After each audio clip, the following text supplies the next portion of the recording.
Have you ever wondered why the strongest people you know are the calmest? Why those who have the most inner power rarely explode in anger? Why those who could destroy with a word instead choose silence? Have you ever asked yourself what true strength actually looks like? Welcome back to the channel, where we uncover the deeper meanings of life and explore the wisdom that lies beneath surface appearances. Today, we're talking about something that's often misunderstood, even in the world of personal growth: forbearance. Not weakness, not suppression, but the kind of quiet power that can move mountains without shouting. The kind of patience that can dismantle rage. The kind of stillness that is stronger than 1,000 storms. Let us begin with a myth that needs to die. We're told that power means being bold, loud, direct. That to be strong is to be the loudest voice in the room, the last one standing, the one who never backs down. But look closer. True strength is not in domination. It's in discernment. It's not in unleashing rage. It's in mastering it. It's not in crushing your enemies. It's in choosing peace when destruction would be easier. That's forbearance. The kind of power that doesn't need to prove itself. But here's the paradox. We live in a world addicted to reaction. We think that expressing every feeling is being authentic. We think that exploding is being real. We think that silence is weakness. But what if silence is your greatest sword? What if restraint is not repression but revolution? Let us break this down. Imagine someone insults you publicly. They hit your deepest wound. Everyone's watching. Your ego is screaming, fight back, defend yourself, destroy them. But a deeper voice says, wait. That pause is the doorway to liberation. Because the first impulse isn't truth. It's programming. It's the survival brain. It's the wounded child. It's the ego screaming for attention, control, validation. But when you pause, you create space. And in that space you can choose. That's forbearance. Not because you're afraid, but because you're free. Free from being hijacked by every emotion. Free from the need to win every battle. Free from the addiction to noise, chaos, and drama. And in that freedom you find clarity, vision, wisdom. But this isn't easy, because emotions are powerful. They flood your body. They demand action. And our culture worships impulsiveness: do what you feel, say what you think, act without delay. But let me ask you this. How many regrets are born from that impulse? How many relationships destroyed, opportunities lost, peace shattered, not because of what was done to you, but because of how you reacted? That's not strength. That's slavery. If your mood controls your behavior, you're not free. If your anger dictates your words, you're not strong.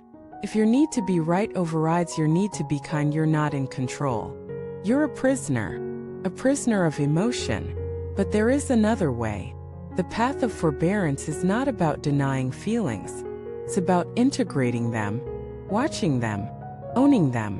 When you feel anger, breathe. Don't suppress. Don't act. Just breathe. Feel it rise. Feel it surge. Feel it burn. But don't follow it. Because the moment you follow it, you lose yourself. But if you stay rooted in awareness, you become untouchable. Not because nothing affects you, but because everything passes through you without poisoning you. You become like the ocean, vast, deep, capable of holding storms without losing its stillness. This is what the great masters taught. Jesus turned the other cheek not out of weakness, but out of cosmic strength. The Buddha sat through insults without flinching, not because he didn't feel, but because he didn't attach. Lao Tzu said, "Nothing is softer than water, yet nothing can resist it." That's the power of forbearance. It transforms the battlefield.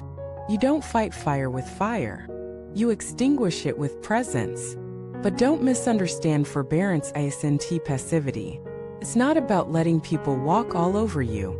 It's not about being silent when truth must be spoken. It's about choosing your response with consciousness. Sometimes forbearance means walking away.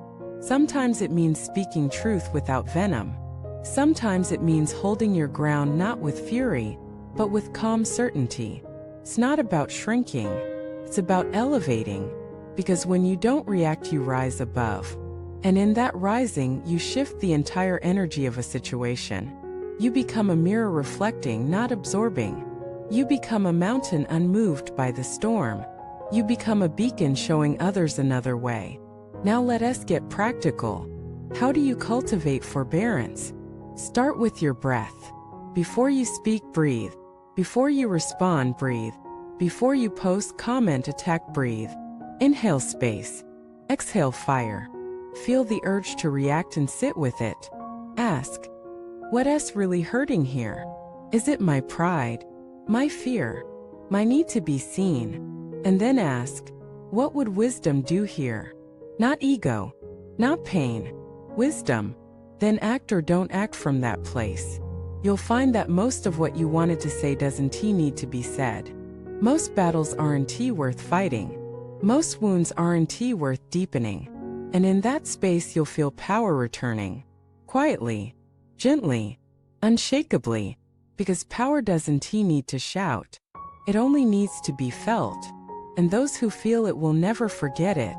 Thank you for taking this journey with me. If you've struggled with emotional impulsivity, if you've ever regretted your reactions, I invite you to practice forbearance with yourself first. Forgive yourself. Begin again. You are not your past reactions. You are your present awareness. Like this video if it helped you see differently.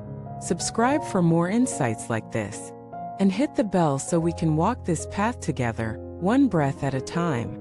Thank you for watching this video.